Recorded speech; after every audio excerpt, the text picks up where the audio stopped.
এটা শুধুমাত্র এই অঞ্চলের কমিউনিস্ট পার্টির প্রতিষ্ঠার ইতিহাস পড়লে দেখবেন। এই কমিউনিস্ট পার্টির প্রতিষ্ঠা হয়েছে কিন্তু কলকাতায়। 650 উপরে কলকাতার কমিউনিস্ট পার্টির সদস্যকে অ্যাসাইনমেন্ট দিয়ে বাংলাতে পাঠানো হয়েছিল শুধুমাত্র সংগঠন তৈরি করবার জন্য। তাহলে এই যে লড়াইয়ের পিছনের লড়াই, বাকশালের আলোচনা যখন করছে, কারা কারা এই বাকশালের ক্যারেক্টার ছিল, সেই আলোচনাগুলো কি আমরা করেছি? আমাদের নাটক সিনেমায় একমাত্র বন্ধু রাষ্ট্র হিসাবে যাকে আমাদের সাথে পরিচয় করিয়ে দেওয়া হয়েছে, তাকে আসলে আমরা কিভাবে দেখছি? বাংলাদেশের একটা ইসলামী দলকে আমি কোনভাবে দেখি আর বিজেপিকে আমি কোনভাবে দেখি দেখেন। জামাত, খেলাফত, এই যে হেফাজত, ইসলামী দলগুলো, ইসলামিক ক্যারেক্টারগুলো সামনে আসলে আপনার কেমন লাগে? আর বিজেপির মোদি, অমিত শাহ, হেমন্ত আর শুভেন্দু, দিলীপ ঘোষকে দেখলে আপনার কেমন লাগে? এই কেমন লাগাটার মধ্যে হচ্ছে কালচারাল ফ্যাসিবাদ জড়িয়ে আছে, এবং এইটা বুঝতে না দেওয়ার মধ্য দিয়ে হচ্ছে আমার শত শত বছরের এই মাটির যে লড়াই, ইনকিলাবের লড়াই, আজাদির লড়াইকে ঢেকে দেওয়া হয়েছে। এজন্য বারবার রক্ত দিতে হয়।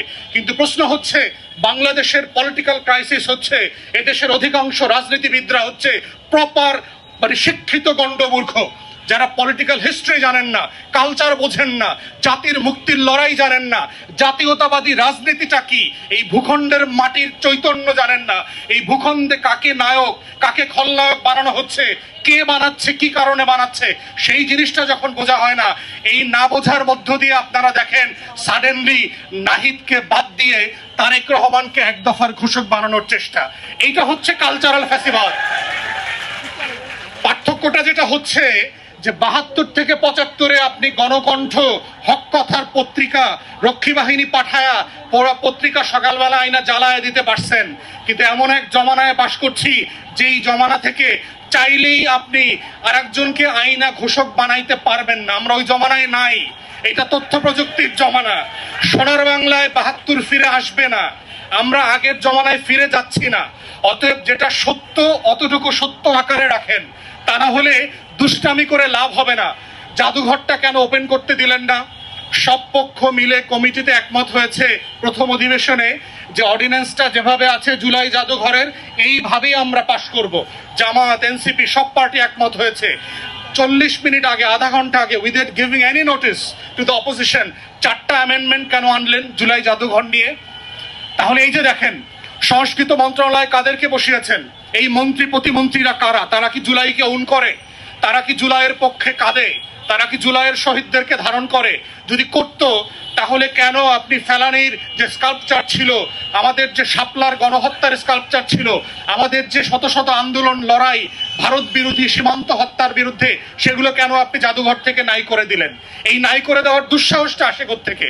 2 বছর পেরোয় নাই, এখনই আওয়ামী কালচারাল ফ্যাসিস্টদেরকে দিয়ে আমাদের মন্ত্রী মিনিস্টাররা এক টেবিলে বসে খাচ্ছে, ডিনার করতেছে, পুরস্কার দিচ্ছে, শিল্পকলা একাডেমিতে ওদেরকে দিয়ে কবিতা আবৃত্তি করাচ্ছে। এত সাহস কোত্থেকে আসে? একটা জিনিস মাথায় রাখতে হবে, জুলাই নিয়ে খেলনার বাস্তবতায় আমরা নাই। জুলাই নিয়ে যেভাবে কাউকে ব্যবসা করতে দেওয়া হবে না, জুলাইকে নিয়ে খেলাও কাউকে খেলতে দেওয়া হবে না। জুলাই হচ্ছে আমার শত বছরের লড়াইয়ের এক্সটেনশন। অতএব এই লড়াইটা হচ্ছে লড়াইয়ের জায়গা থেকে আমরা লড়বো ইনশাআল্লাহ। এবং জুলাইয়ের সবচেয়ে স্টেক হোল্ডার হচ্ছে বাংলাদেশের কোটি কোটি মানুষ, কোনো দল না, কোনো ব্যক্তি না। জুলাই কোনো ব্যক্তিকে নায়ক বানায় নাই, জুলাই শুধু খলনায়ককে চিহ্নিত করে দিয়েছে। কারা এই রাষ্ট্রের শত্রু, কারা আজাদিকে বারবার নাই করে দিতে চায়, কোন দেশ, কোন বর্গ, কোন কোন ব্যক্তি এবং কোন কোন সত্তা, সেই সত্তাকে চিনবার মধ্য দিয়ে, তাকে লড়াই করবার মধ্য দিয়ে, বিকল্প হাজির করার মধ্য দিয়ে বাংলাদেশের আগামীর বাংলাদেশপন্থী রাজনীতির যে গোড়াপত্তন হয়েছে, এটাই হচ্ছে জুলাইয়ের ভ্যানগার্ড। তারা কালেকটিভলি সারা বাংলাদেশকে নিয়ে আগামী দিনের সেই লড়াইটা করবে। তাই ইনকিলাব মঞ্চকে আমরা ধন্যবাদ জানাচ্ছি এবং আহ্বান জানাচ্ছি দেশবাসীকে নিয়ে পাড়ায় পাড়ায়, মহল্লায় মহল্লায় তরুণদের কাছে আমাদের এই ইনকিলাব এবং আজাদির চৈতন্যকে নিয়ে চলে যেতে হবে এবং বুঝাইতে হবে এই রাষ্ট্রের স্বাধীনতা, সার্বভৌমত্ব রক্ষা করবার একমাত্র শর্ত হচ্ছে ভিজিলেন্সি।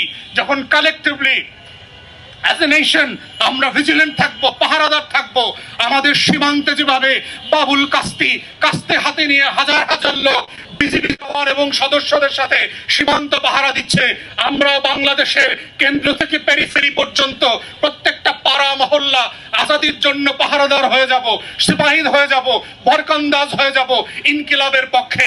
সেই লড়াই চলছে এবং চলবে। ইনকিলাব যুগে যুগে আজাদির আকারে হর্ষদ মোহানির কণ্ঠ থেকে বিভিন্নভাবে বিভিন্ন ফর্মে আসবে এবং সেই আশার লড়াইয়ের নাম হচ্ছে বাংলাদেশ জিন্দাবাদ।